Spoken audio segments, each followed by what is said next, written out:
This episode is brought to you by Progressive Insurance. Do you ever think about switching insurance companies to see if you could save some cash? Progressive makes it easy to see if you could save when you bundle your home and auto policies. Try it at Progressive.com. Progressive Casualty Insurance Company and Affiliates. Potential savings will vary, not available in all states. I'm your radio show. I'm your radio show.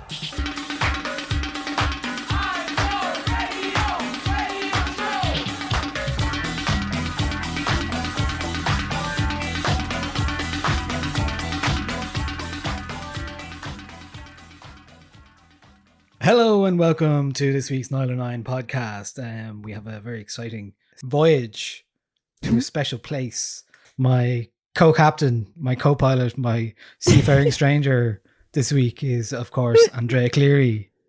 Hey, Captain Niall. I was really reaching for some kind of boat pun there, but I've been on one. I think we're more like the Rosie and Jim of Yacht Rock, really, which is, in case people don't know, the topic that we're going to be talking about. Yeah, this week is Yacht Rock. So yeah, call us the Rosie and Jim of Yacht Rock. I'm totally fine. We're with going that. for Rosie and Jim. Sounds like some sort of alternative boy girl duo of Yacht Rock. You know, like they could be totally. That. Rosie. That's and what we'll Jim. call the club night. Yeah. Yeah. Yeah. As Andrea said there, what we're doing this week is going to be we're doing a deep dive into the music of Yacht Rock. What is it? We're not here for a long time, but we are here for a smooth time. So I'm gonna basically tell Andrea and you guys what I love about Yacht Rock and what it is, where it comes from, what the crack is with it. So strap on your life vest as we'll be taken to the gentle seas for some smooth sailing, daiquiri in hand and with love on our mind. We are heading to the island of Yacht Rock. You can be a passenger on this ship. Here is a little taster for you. This is Robbie Dupree and a song called Steal Away.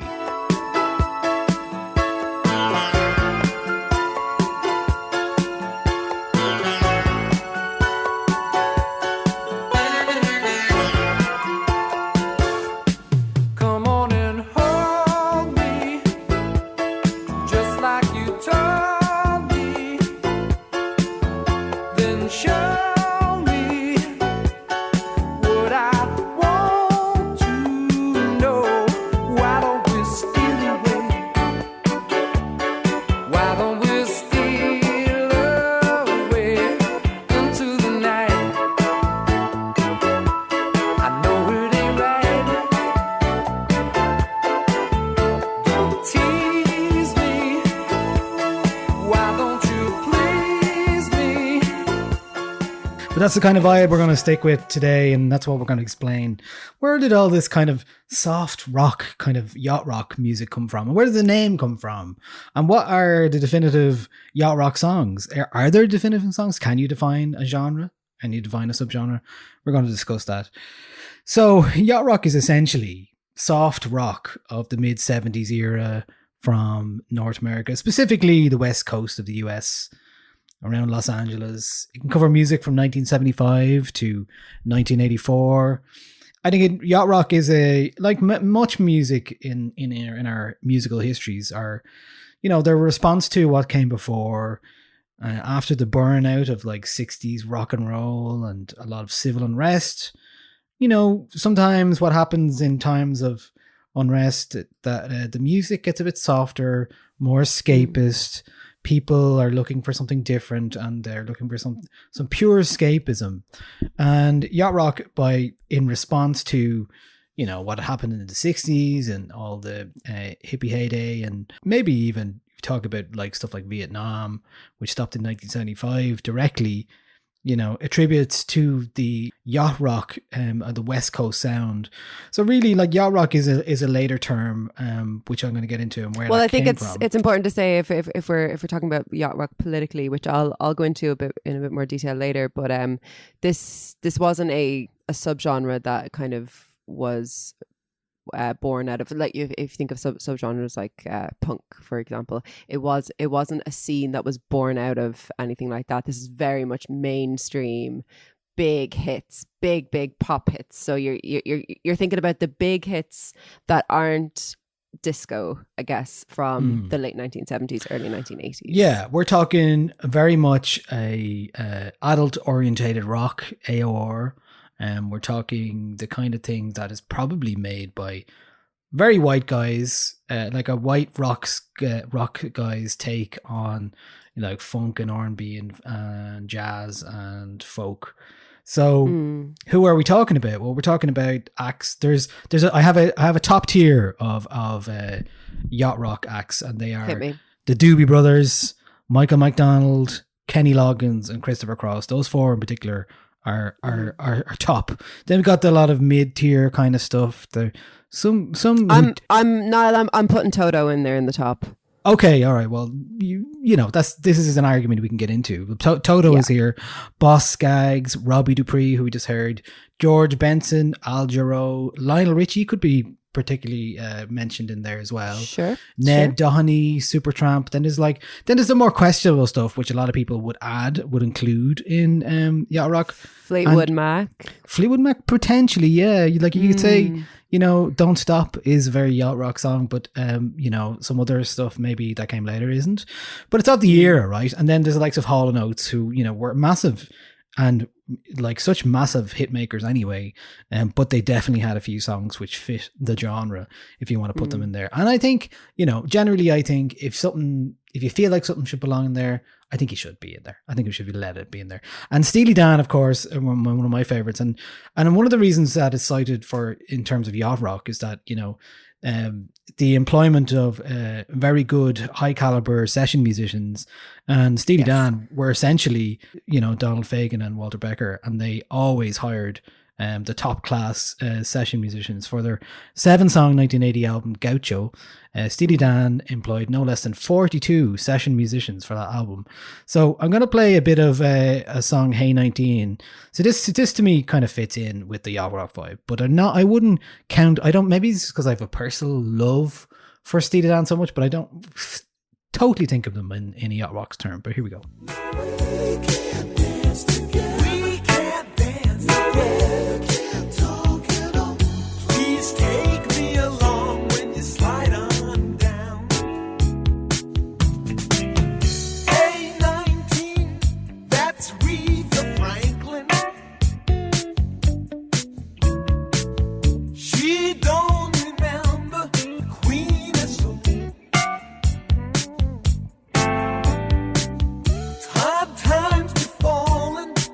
So yeah, Steely Dan definitely had some yacht rock adjacent hits, and I think there are some characteristics to yacht rock which we will get into, and especially the lyrics as well, that I think the top tier yacht rock have a certain number of things. But first, the name yacht rock actually came much later from a web series in 2005, which I watched back this week, and I found it fairly interesting. Funny, that web series. I think it's very so dated, funny. And it doesn't feel very like innocent. Doesn't it feel very innocent? No, man. Do you know what I love about that series is that it came at a time. What you said? 2005 it came out. 2005, yeah. Absolutely nobody asked for that, right? Yeah. So there was no precedent for that series. So the series is essentially a kind of a reimagining, but quite historically accurate in terms of like the times and the dates and the kind and the people within this kind of yacht rock scene, which wasn't called yacht rock before these two guys who made the series called it that. Reimaginings of how some of the big songs, some of the big yacht rock songs were created, and they're short sketches. I mean, some of them are maybe like 5 minutes long. It's a couple kind of longer ones, and absolutely nobody asked for it. But these guys were just like, not only do we need to define this genre of kind of like smooth melodic soft rock with these grooves that have like maybe a bit of jazz, maybe a bit of R&B. These like amazing vocal harmonies in it. We need to not only define all of this, but also create like short form content that is like comedy kind of look at it. And I absolutely love that. I think that's great. I don't think it's as dated. I think it's just innocently done, like it's really. It is really innocently done. It's done out of such love. Like you can tell that these guys were completely poring over like the liner notes of all these records and obsessing over who what session musicians were shared over what albums, who met who in what year, how did that influence them, who stopped working with who in what year. And yeah, it's just really, really interesting. Yeah, there's a couple of jokes in it that are fairly dated. I mean, the F-bomb is dropped in the first episode, which is, you know, unfortunate, but it was 2005. Yeah. Sorry, not fuck, the other one, the slur. But I think it's so funny, and it's such an interesting thing. Like this is a, you know, it's a genre of music that has been defined by comedians essentially retrospectively. Like it's a scene that people weren't aware, I suppose, that they were in, because it was just a wide group of session retroactively musicians. put a lot of people in there. And it's a 12 episode 12 shorts episodes, yeah. web series. What you do notice is that like they obviously have a lot of love for other kind of music, because like Journey appear a lot, even though they're not of a yacht rock persuasion, but Journey pop up here and there. But you know, I think this series did coin the pejorative in use today, was a pejorative at first, as a shorthand for the kind of music a stereotypical yuppie yacht owner enjoys. Like while they're sailing, like listening to some smooth music. In this case, there's actually a 1979 song from Christopher Cross called Sailing that's it's the exact sentiment's genesis. Sailing takes me away to where I've always heard it. Just a dream of the wind that carries me. Soon I will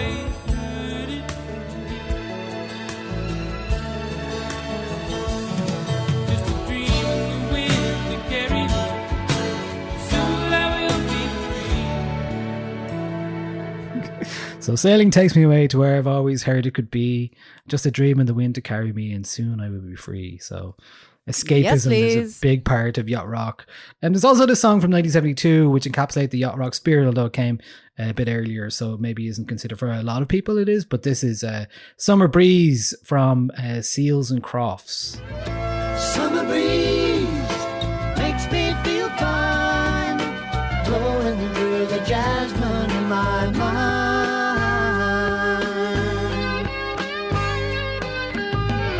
Summer breeze makes me feel fine, blowing through the jasmine in my mind.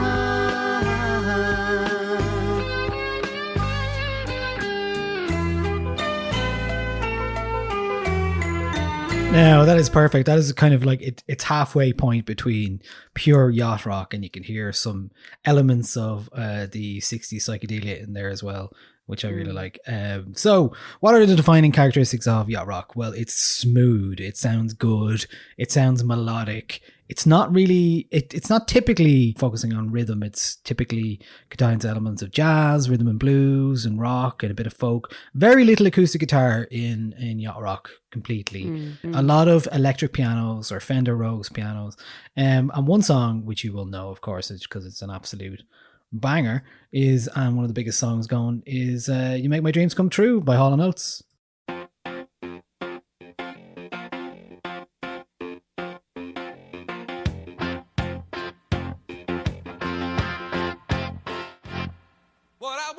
That's a Yamaha CP30 according to Daryl Hall. But Hall & Oates are very much like they are part of this story, even though for a lot of people they exist apart. I've been working throughout the morning on trying to create my own definition of yacht rock, and I have a long one and a short one if you'd like to hear them both. Okay, well, I'll give you my one first and then we can... Sure.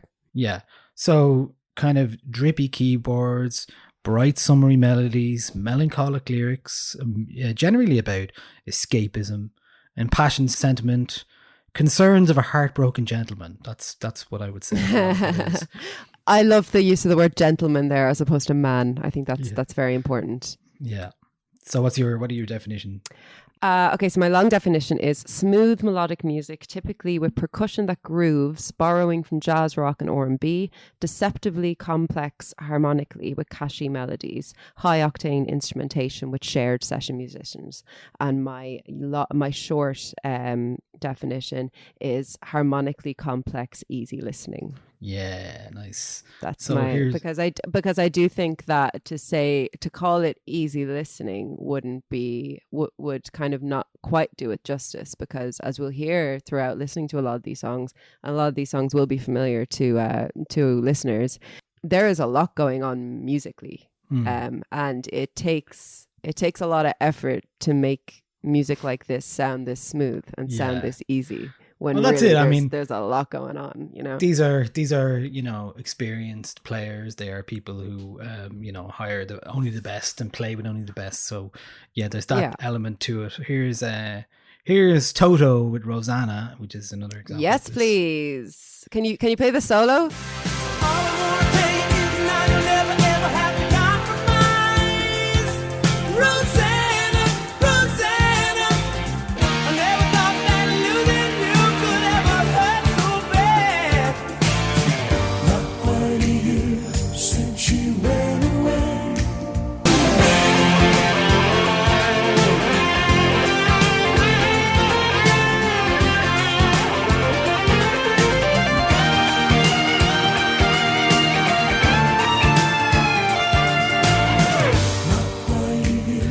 See, that's an interesting one, because that's one of my boyfriend's favorite guitar solos ever. Right. I was listening to our playlist this morning, and he whipped around to me and was like, "This solo is fucking disgusting." I was like, "It is. It's unbelievable. Nice. Such a good guitar solo. It's nice. insane." Yeah, there's a lot of lyrics, obviously nautical references. It's not called Yacht Rock for nothing. There's a lot of references to sailing and going away and escaping and stuff like that. There's also very much the use of the word fool is used a lot as well, but we will get to that later.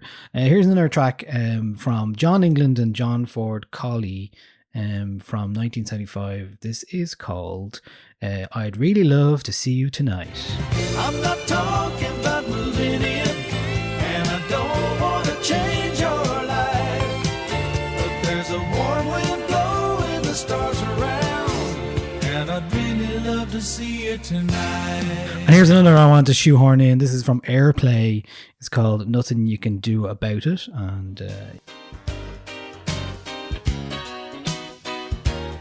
So give up, give in, you lose. Love will always win. Stop surrendering. Whoa.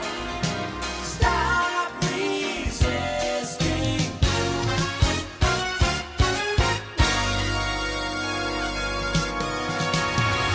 Nothing you can do about it. It's too strong to be denied.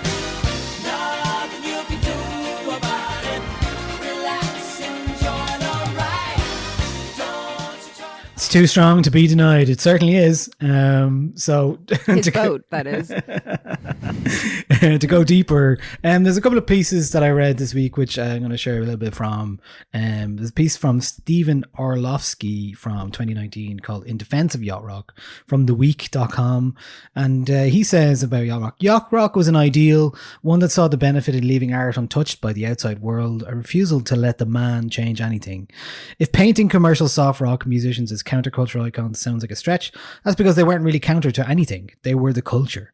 It was probably the last major era of pop music, wholly separated from the politics of its time. I think that's really interesting. I mean, I think what is so interesting about Yacht Rock is how, I suppose on the surface, it is completely apolitical, you know, like it gets to be, I suppose, because of the social class of the face of the genre and the listenership. As soon as you define a genre as Yacht Rock, that is in a way like making a statement about the politics of the people that make and listen to that music.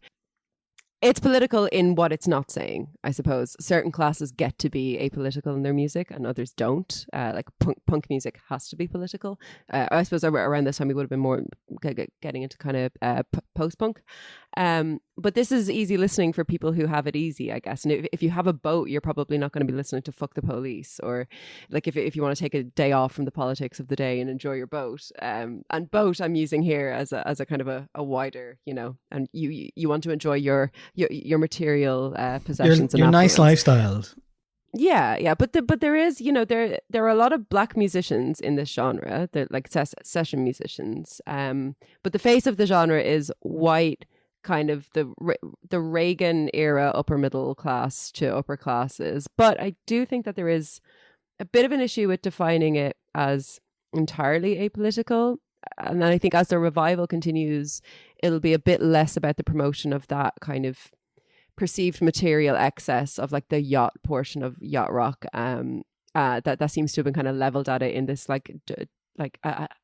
as derision, or that it's shallow or somehow like less worthy than other genres of rock. And I think more about the music itself, because like the music itself and the players, the shared nature of like the session musicians that are playing a lot of these albums.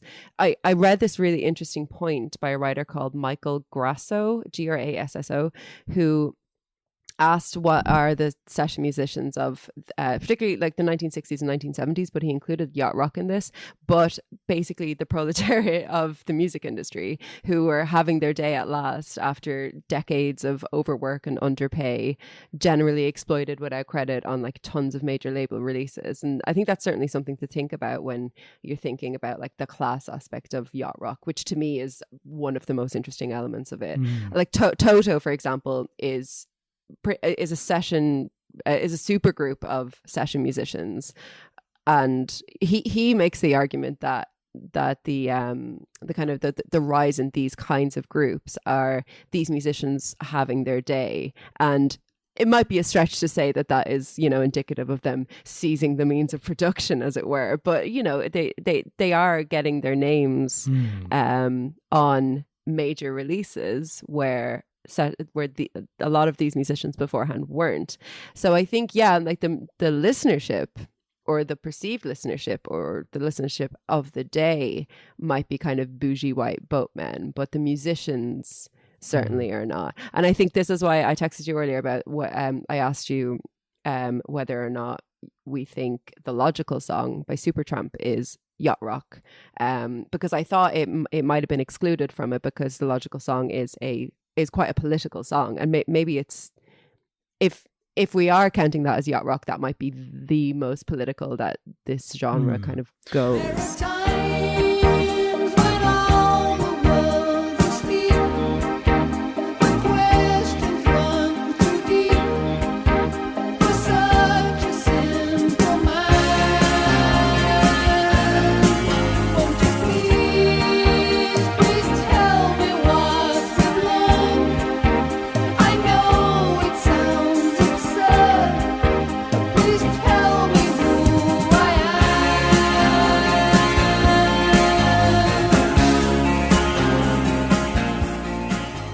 In terms of its lyrical content. Yeah, I mean, I think it's adjacent, certainly, and we will get into that kind of like what is character, how do you characterize what is included in a genre and what is not, and like Supertramp were an English band as well, so that maybe like it precludes them from being included in yacht rock. But then, the vibe of the song is very similar, so you could easily put it into a yacht rock playlist and not be like, oh, well, that's weird, that doesn't belong there. Yeah, like if you had a Venn diagram of like yacht rock musicians and kind of bands like Pulp or something, Supertramp might kind of fit in the middle of those two things, like kind of politically aware but also quite easy listening.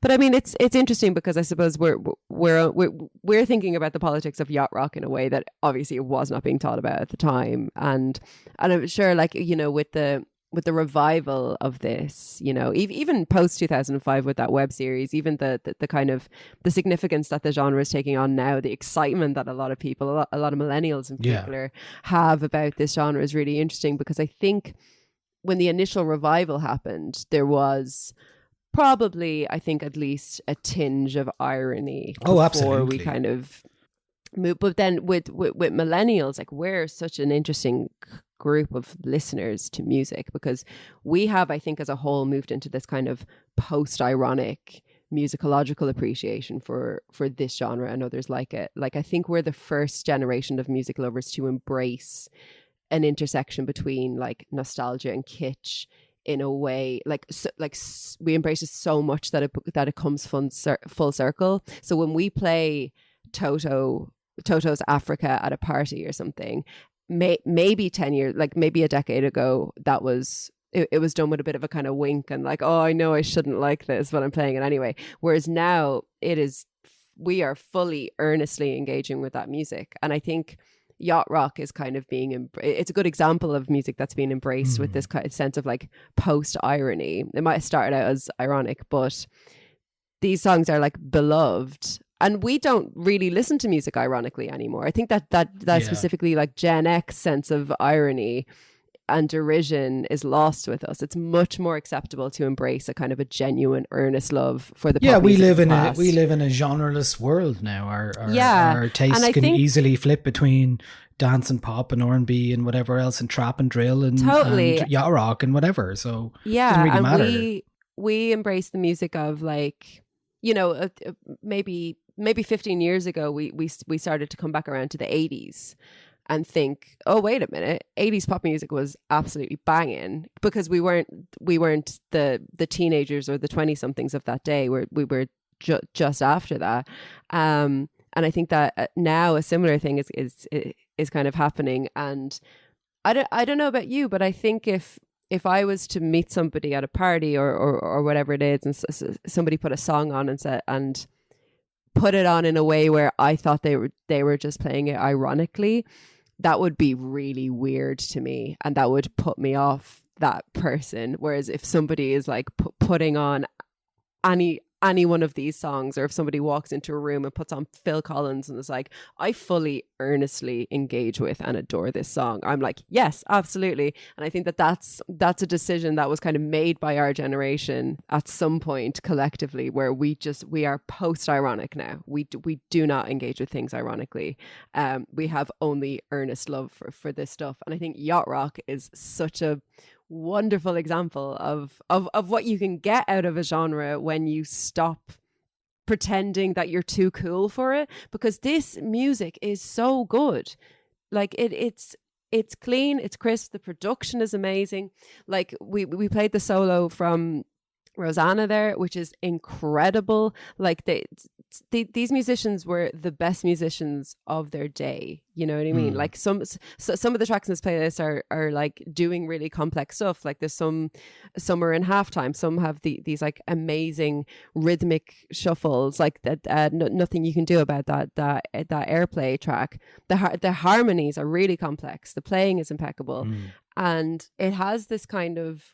It's not quite a wall of sound thing in terms of like the Phil Spector thing, but the melodic lines are pretty simple, but harmonically there's so much going on. Like you can have 13 or 14 different instruments that sound like they're just all doing one thing, because they're sharing chords in these amazing ways. Like, and yeah, you mentioned that Steely Dan album that had like 42 session musicians and 11 engineers or something on it. So it's not for it's not for lack of trying that this stuff is earnestly good, because they wanted it to be. It was important to them. Is the post irony thing now for us? Is it we earnestly enjoy it, but we also understand that there is something that was cheesy before, or like is it that rubbing up against those two sensibilities? You're like, I know this was cheesy in the past, or I know, but I actually earnestly love it as well. Like you don't.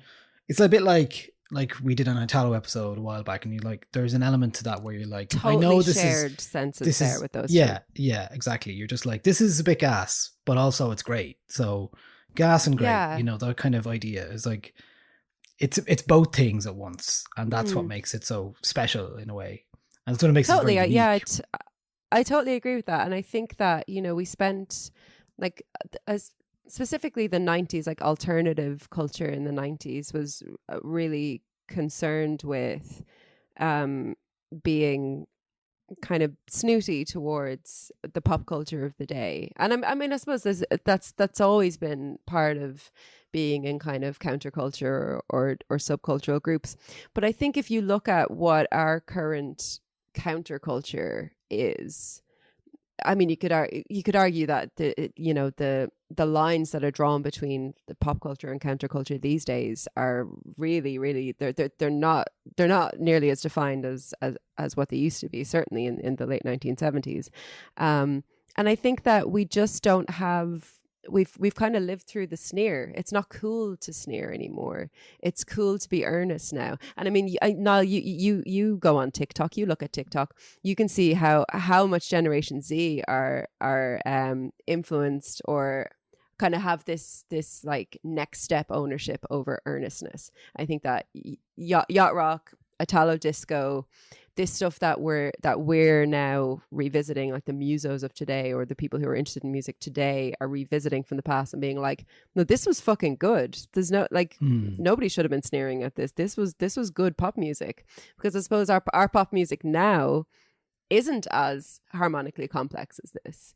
Yeah. It's a lot more minimal. So absolutely. Yeah, it's interesting. And the other thing is that, we used to define ourselves by our music cultures that we identified with, where I don't think that really happens anymore. And that has paved the way for people to just enjoy something as opposed to identify with it purely and be like, okay, well, I'm fully I identify with this, so therefore I don't like anything else. I don't like this is what I identify with. And those kind of subcultures or whatever you want to call them, like they don't exist anymore. You don't have that identity as a 10-year-old now. I was thinking about this earlier yesterday. So I was listening to some like dance music of the early 2000s. Oh, there's the ice cream gentleman outside. I was listening to some dance music of the early 2000s and I was like, God, this is actually great stuff. I'm talking like, do you remember like Lola's Team by Shapeshifters and music that I listened to in secret because it wasn't, my friends would have thought I was really uncool to listen to those kinds of compilations. That kind of stuff. Roger Sanchez and Another Chance. At the time I was like, God, this is so popular. Or like I was like, oh, this is too cool. This is too, but everyone knows you this were song. About Roger. I cannot picture a Niall who was like too cool for like chart dance music. I totally was, because funny. when you're young, you're like, no, everyone likes that, so I don't want to go near that. And then I'm when the you're counterculture. when you're older, you're like, no, this is great. Fuck off. Yeah. And I mean, so I've been really thinking about all this kind of, passing on of like earnestness and engaging with things. But then I'm also thinking like, I am saying this as a 30-year-old millennial woman, and maybe actually what's happening is I'm just becoming chuggy.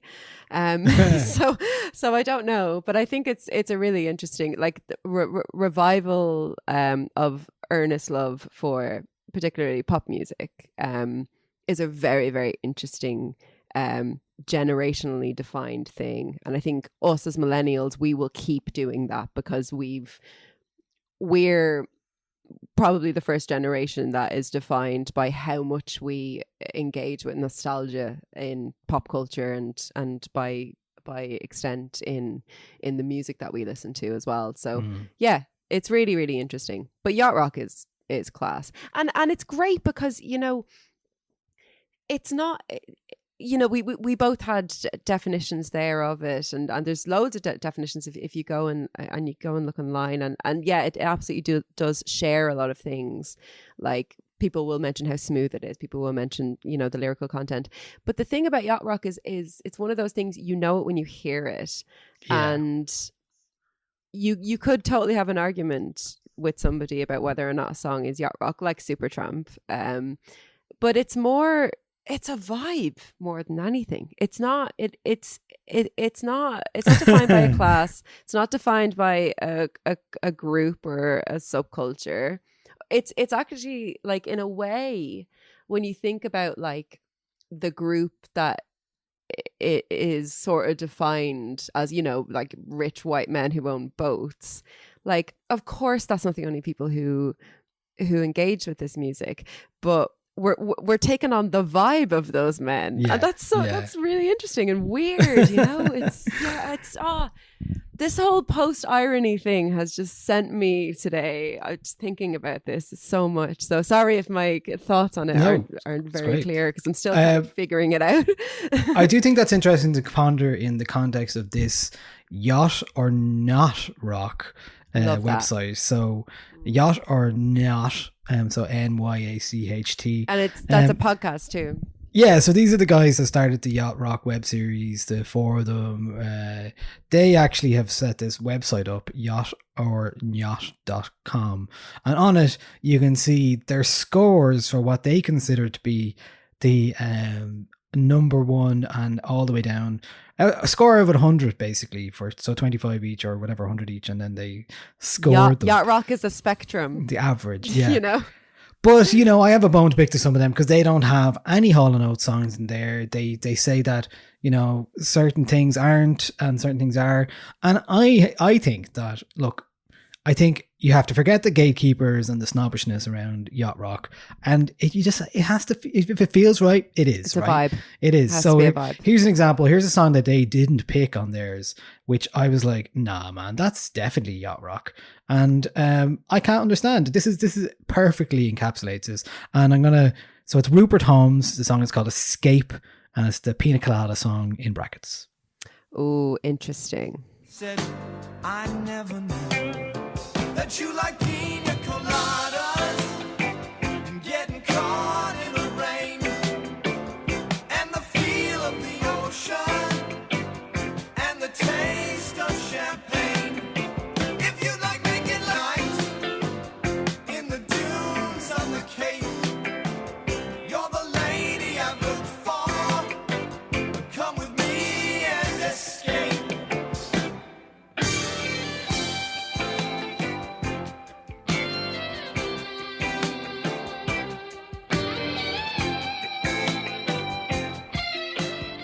Listen, that song to me is absolutely Yacht Rock, and it feels right. Their website scores that song out of 100 on 35 out of 100. I'm like, sorry lads, yous are just gone too much there. That is absolutely So a Yacht Rock song. I guess the thing about that song, I was thinking about this earlier as well because I saw somebody else say that it isn't. I think that maybe that song is too whimsical to be Yacht Rock. But the lyrics it's total it might be Yacht a Rock. bit too, but I think it might be a bit too self-aware. I think it's aware that it's employing a lot of whimsy. Well, if you look at the lyrics, think one of the main defining characteristics of Yacht Rock, at least lyrically, is that they have to be entirely earnest. well, I will say there's a lot of I think it is earnest. I think it is very earnest because actually the song is about a singer who's having trouble in a relationship, and a lot of the songs in Yacht Rock are about that and about how they need to be open-hearted and relate to each other and all this kind of stuff. So he puts out he's like not getting on with his girl, and he's not having a good time. He puts out a personal ad, and these are all the things that he like: pina coladas, walk in the rain if you're not into yoga, if you have half a brain, like making love at midnight in the dunes on the Cape, then I'm the love you're looking for, write to me and escape. So, and the twist is in this song is that when he's waiting in the bar for this person who's answered the ad, and it turns out to be his actual partner, who he just, and he's like, oh, I didn't know you liked any of this stuff. It's babushka for dads. Yeah, I mean, there's a lot of dad rock going on here for sure. Yeah, but yeah, I think it I qualifies. just think the idea of having a twist in the song, like, I don't know. It's I 1979. understand. I think I'm gonna allow. I see, that's the thing. I think you just have to let, if it feels right, it feels right. I understand the pros and cons. I'm on the fence with that particular song, but yeah. I'm going to pick 5 songs shortly to expound upon, but first I want to defer to my good friend Gavin Elstead from Lumo, who talks about a compilation called Seafaring Strangers, a private yacht that on the Numero group that he wants to discuss. I will defer to him on that, and you can hear Gav talking about his favourite yacht rock. I wanna hear all your wild morning whispers until you feel your release. I wanna taste you as deeply as you've tasted me. Come to me, lover, won't you come to me, please? I suppose I grew up listening to Yacht Rock without really realising it was Yacht Rock. My dad was big into Steely Dan, the Doobie Brothers, and some Yacht Rock adjacent acts like James Taylor, Carole King, Michael Franks, a couple of others. Very easy listening. Very easy listening. And I absolutely loved it. I used to ask my dad for repeat plays of Peg and Do It Again and Ricky Don't Lose That Number. And he was only too happy to oblige. I was aware of the term yacht rock through the web series, but I didn't really pay attention to it at the time. I don't know, I think it just passed me by. And then I started getting back into it a couple of years ago when I decided to try and do a bit of a deep dive on stuff that I wouldn't normally listen to. Because I felt I'd gotten quite pigeonholed in my listening. Like I was listening to a lot of indie and a lot of dance, and that's it. I wouldn't really have kind of deviated from that, and I kind of felt like I was restricting myself. Whole world of music out there. I was only listening to 2 things. So I started reading up on record labels first because I'm a massive nerd, and a name that popped up quite a bit in terms of reissues and compilations of stuff that I wouldn't be massively familiar with was Numero Group. They had done a retrospective compilation of Husker Du that was quite well received, but they mainly focused on reissues and compilations of rare groove, soul, funk, folk, or anything else that kind of took their interest.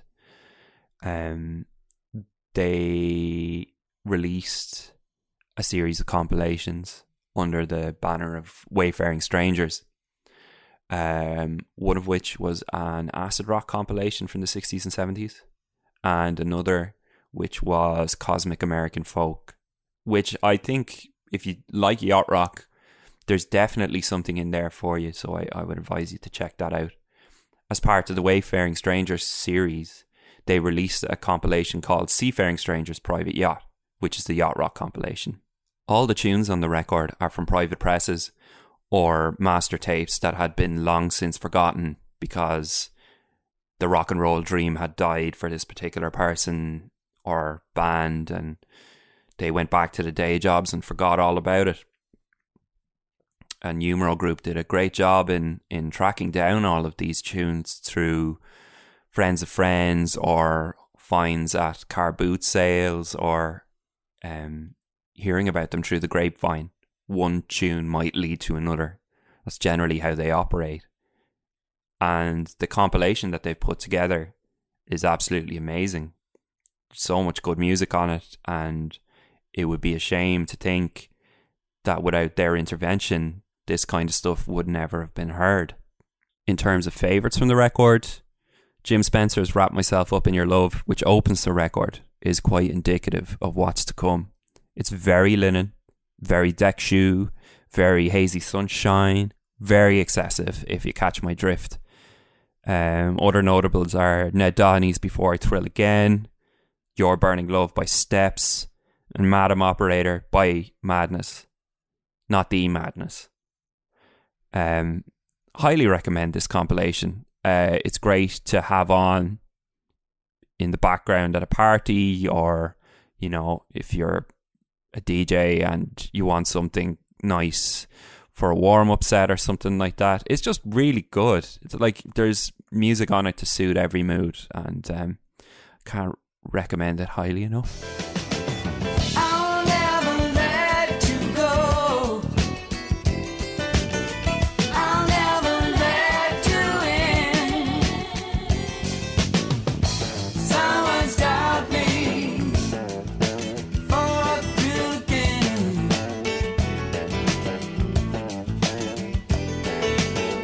It's just my nature. That's Ned Doheney, Before I Thrill Again, from that Seafaring Strangers Private Yacht compilation that Gavin recommended there.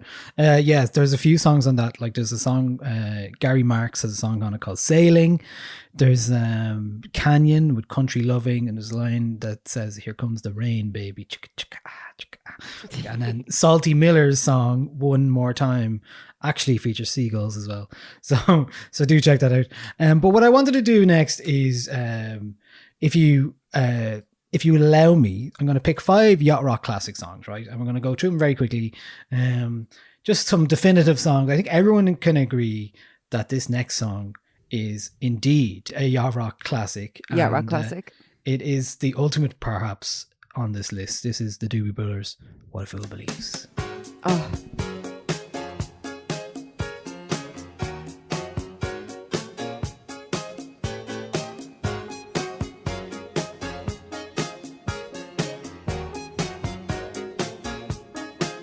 He came from somewhere back in her long ago. The sentimental fool don't see, trying hard to recreate what had yet to be created. Once in her life, she musters a smile for his nostalgic tale. Never coming near what he wanted to say, only to realize it never really was. She had a place in his life. He never made her think twice. As she rises to her apology, anybody else would surely know. He's watching her go. What a fool believes he sees. No wise man has the power to reason away. Oh yeah, that is so good. you know, that is like the perfect example of what I mean by harmonically complex, easy listening, because like that song, there are fucking weird chords in that song, right? And there there's so many like key changes and weird stuff happening, and but it's so easy on the ear, like it's so deceptive. It's brilliant. Oh man, I've listened to that song so many times today. So What a Fool Believes was from 1978, written by Michael McDonald and Kenny Loggins, who wasn't in the band. But Michael joined the band in 1975 as a keyboard player and second lead vocalist to give some relief to Tom Johnson, who was suffering some health problems at the time. It was a couple of years later that Johnson actually retired fully, but McDonald's interest in soul music, kind of, he brought that into the group. They were very much like a 60s kind of rock band almost. So he reintroduced this new sound, and they did perform together for one album before Johnson retired. And this came out, this is the song that features on their album, Minute by Minute, which came out afterwards. And I love that, like, she mustered a smile for his nostalgic tale. It's like, it's Song just of strange. the Year and Record of the Year in 1980 from in the Grammys. It won both, which, So, you know, well deserved. This is the thing. I didn't know this, but like I said, Michael McDonald and Kenny Loggins both wrote this song. Kenny Loggins recorded his own version of this song and released it in advance, but it didn't do so well. Cheeky. And I think you can hear why if you hear his version. It's Kenny Loggins. And hard to recreate what had yet to be created. Once in their lives, she musters a smile for a nostalgic tale. Never coming near what she wanted to say, only to realize never really was.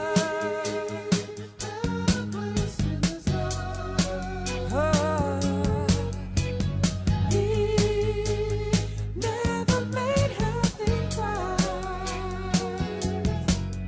As he rises to her apology, anybody else. It definitely doesn't have as much impact as the Doobie Brothers version. But it's still Loungy. rocking. Very loungy. I mean, I think if we didn't get the Doobie Brothers version, we would still think that was a really well written song. I think it's more in the production of it that we're kind of it's a little bit sparser or a little weaker. Yeah, but I think it's just, I love that about like early, especially 60s and 70s, 50s, 60s, 70s, 80s music. Well, less 80s music, but like when people recorded, songwriters record different versions in quick succession and they released them, and you're just like, oh, that's how they did it, and then that's how they did it. And I love that contrast between the two. There's completely different sensibilities, but they're the same song, and I love that. Yeah. Another example, just very quickly, from How Do Fools, is from Minute by Minute, was How Does Fools Survive. There's no way you can basically pick any other Doobie Brothers song than What a Fool Believes, but here's an example of everything else they did, because most people will know Doobie Brothers. How do those fools survive? I'm wondering why. I'm wondering how.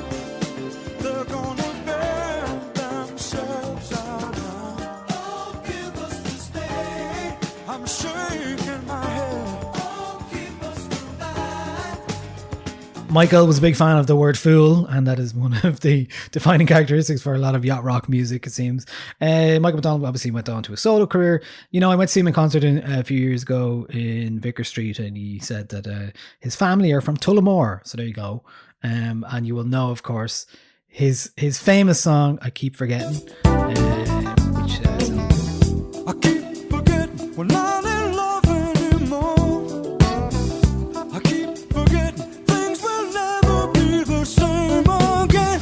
I keep forgetting how you made that so clear. which of course was sampled by Warren G and Nate Dogg, Regulate, in It was a clear 1994. black night, a clear white moon. Warren G was on the streets trying to consume some skirts for the E, so I could get some phones. Rolling in my ride, chilling all alone. Just hit the east side of the LBC on a mission trying to find Mr. Warren G. Seen a car full of girls, ain't no need to tweak. All of you search know what's up with 2-1. Right, it's time for our second choice, which is, look, it's okay. Mr. Loggins gets his own entry on this list because he was some lad. He first appeared with a duo as Loggins Messina, and they were photographed on their 1973 album Full Sail on a yacht. And then, of course, Kenny Loggins is well known for his music, that his soundtrack music, especially his 80s soundtrack bangers, got like Danger Zone from Top Gun, Footloose from Footloose, and I'm Alright from Caddyshack. All big rock pop face melters, but it is his solo material that is we're going to talk about. This song is called Heart to Heart. It's from 1982. It was co-written with Michael McDonald, so returning the favor, and composer David Foster. And to me, it sounds like a tropical breeze, and this is what it sounds like.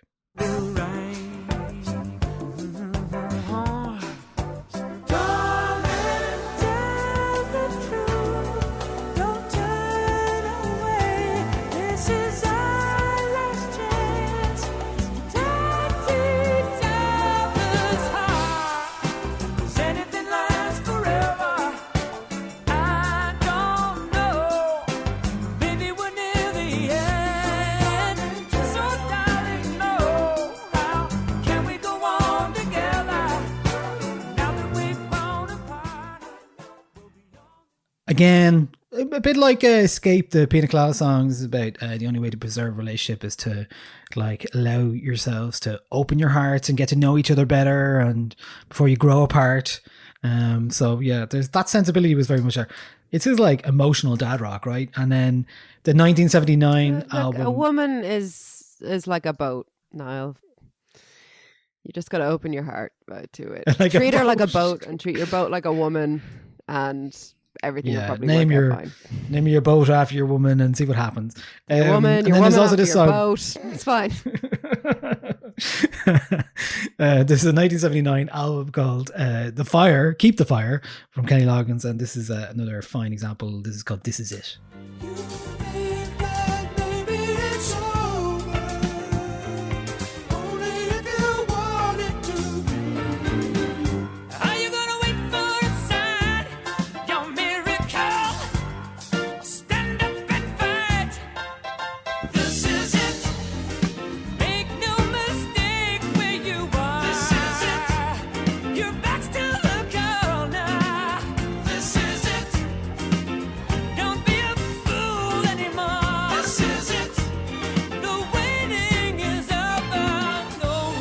Sounds like a song that might inspire somebody to start a bar brawl. Somebody they don't like, but Well, it's slightly more bit of a political banger. lyrics there, like stand up and fight. You know, that be Yeah. a bit of an outlier in the kind of lyrical content of this genre, I think.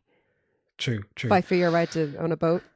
Well, you know, in the spirit of standing up and fighting and adventure and escapism, our third track here is an immediately recognizable Ride Like the Wind by Christopher Cross.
So that song is responsible for one of the best bits of the Yacht Rock web series.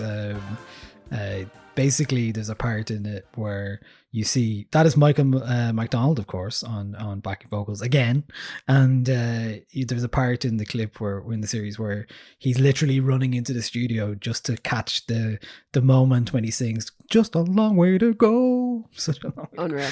It's great. To me, It's that great. song is you've just committed like a serious white collar crime. You know, Yeah. you have defrauded all of your investors. There's nowhere to go but your boat, man. And you get on your boat with your big bag of money, and you're heading for Mexico, and that's it. You know. That's it. That's all you got to do. You got to get it. You got out of this such place. a vibe. Yeah, we gotta go, baby. And you're also you're like you're going with your like beautiful mistress, or like Don't forget my linen shirts. yeah, your linen shirt or My your pressed Hawaiian linen shirt. shirts. You got your 4 mistresses on the boat with you, and you're just Yeah. sailing off, baby. And yeah, that's closing credits, sailing off into the sunset with your Love it. billions of dollars. Delish. Oh, what a vibe. Oh, to be a man on a boat. Our next track is we're getting away from the axis that is Cross, McDonald, and Loggins. This is a band called Player, and the song is called Baby Come Back. It is from 1978. And I love this song because I think it just encapsulates that kind of pleading that you hear a lot in Yacht Rock. So here is Player. Spending all my nights on my money, going out on the town, doing anything just to get you off of my mind. But when the morning comes, I'm right back where I started again. And trying to forget you is just a waste of time. Baby, come back. Any kind of fool could see there was something in everything about you. Baby, come back. You can blame it all on me. I was wrong, and I just can't live without you. False bravado, hiding a tear, baby come back, I'm pleading with you. That's what this is about. Yeah, it's pure divorce core, isn't it? This one. You just said yeah, there it's to me. just Oh, so earnest and brilliant. I was disappointed to find out there was no divorce core playlist on Spotify. What? We will I have know. to rectify that now. Yeah, it has to be done. I mean, It has to be there's a done. lot of yacht rock, dad rock, divorce core. They're not all the same thing, but they share a lot of things, and they share a lot of songs, I think, Yeah. with each other. Absolutely. Totally. Yeah. Player were an LA-based band started by Peter Becker. So that is just in IGN's top 10 yacht rock songs by the writer Spence D. He called this ideal champagne sipping soniferance. Now I think soniferance is a word he liked to use and made up because I don't think it's been used anywhere else. But there you go. That is it. Look, our last song I'm going to pick anyway, and before we sail off into the deep blue sea, is There are billions. and our billions and our everything and our cocaine and everything else along with us And our babes. and our babes is from Hall & Oates, because how could you not? You have to pick one. We all know the big ones. We all know I Can't Go For That and Man Eater, and the one we played at the start, You Make My Dreams Come True. But this song is from 1980, and I think it fits for me. It is called Kiss on My List. But if you insist on knowing my bliss, I'll tell you this. If you wanna know what the reason is, I only smile when I lie, then I'll tell you why. Because your kiss is on my list. Because your kiss is on my list. Because your kiss is on my list of the best things in life.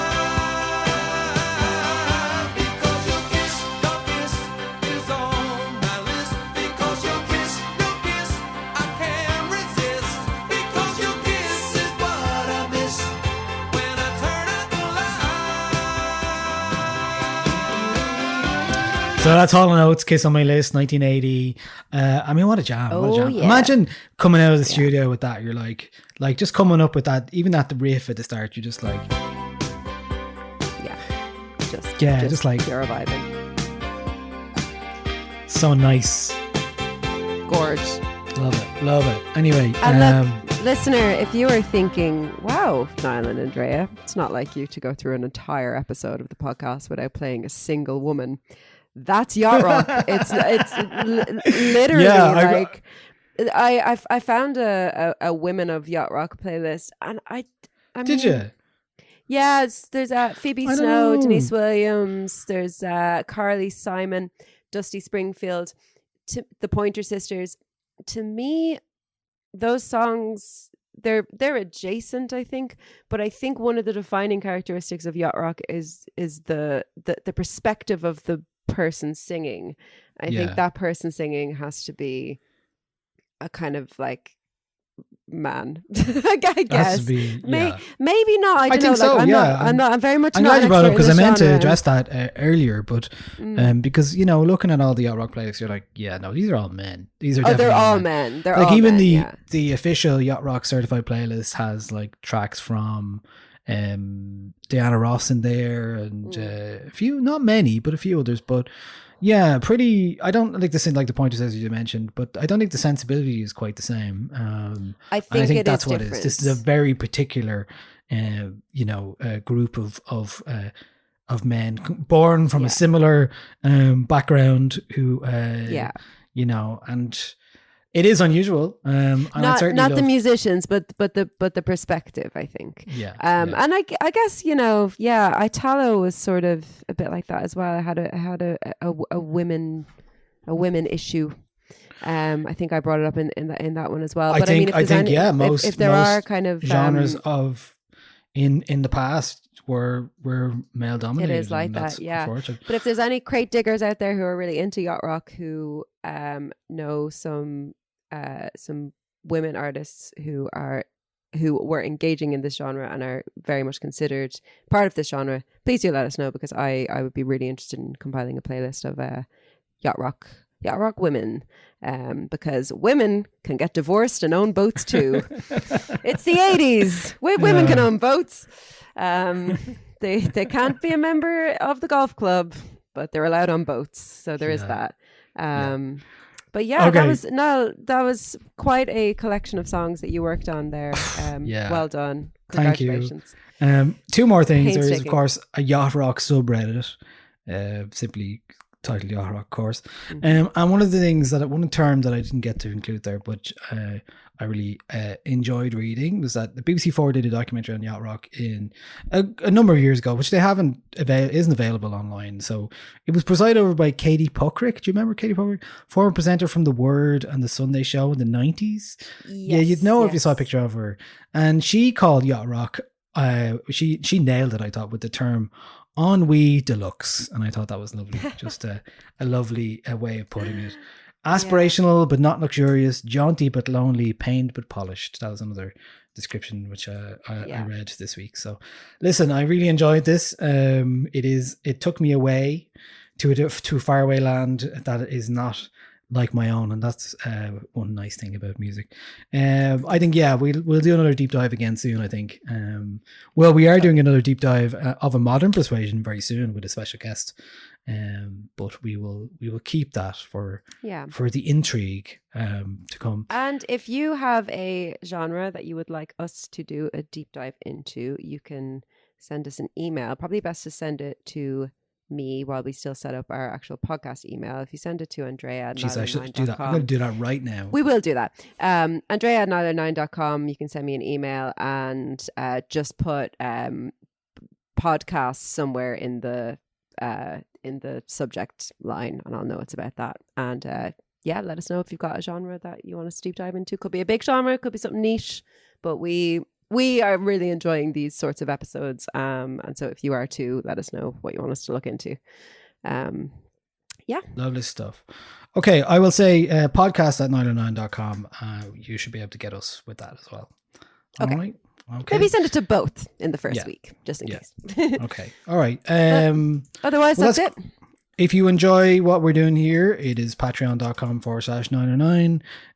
You can join our lovely Discord group as well, and have lovely chats, and know that you're helping support us and everything we do. So that is much appreciated.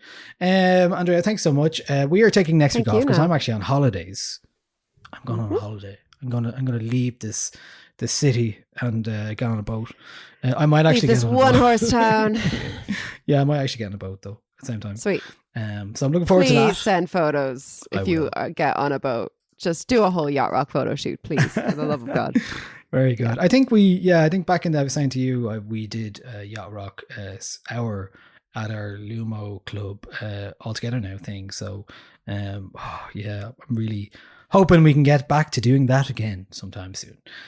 But in the meantime, we hope you enjoy the Yacht Rock style, and we will leave you with a brief bit of what we go for. What do you want to hear? Any Yacht Rock ones that you were listening to that we didn't get to play here that you might want to finish with? Can we end with I think we need to end with Africa by Toto.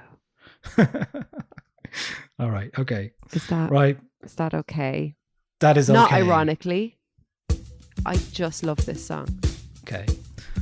All right. Well, listen. Thanks for listening. Bye, we'll be back everyone. in 2 weeks. Be safe. Wear your life jacket. Bye. Bye.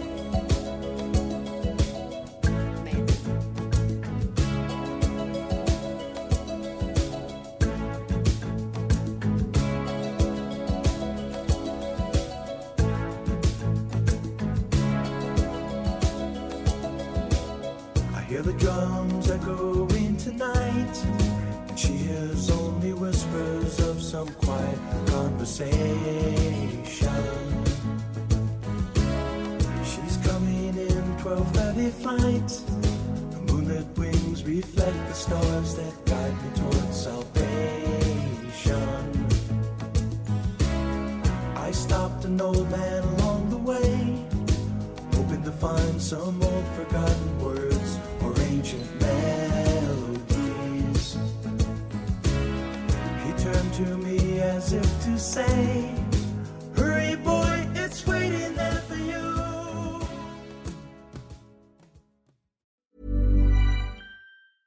This episode is brought to you by Progressive Insurance. Do you ever think about switching insurance companies to see if you could save some cash? Progressive makes it easy to see if you could save when you bundle your home and auto policies. Try it at Progressive.com. Progressive Casualty Insurance Company and Affiliates. Potential savings will vary, not available in all states.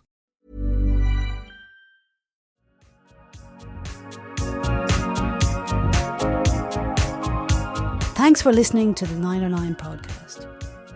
If you like what we do, why not consider supporting us at patreon.com/909.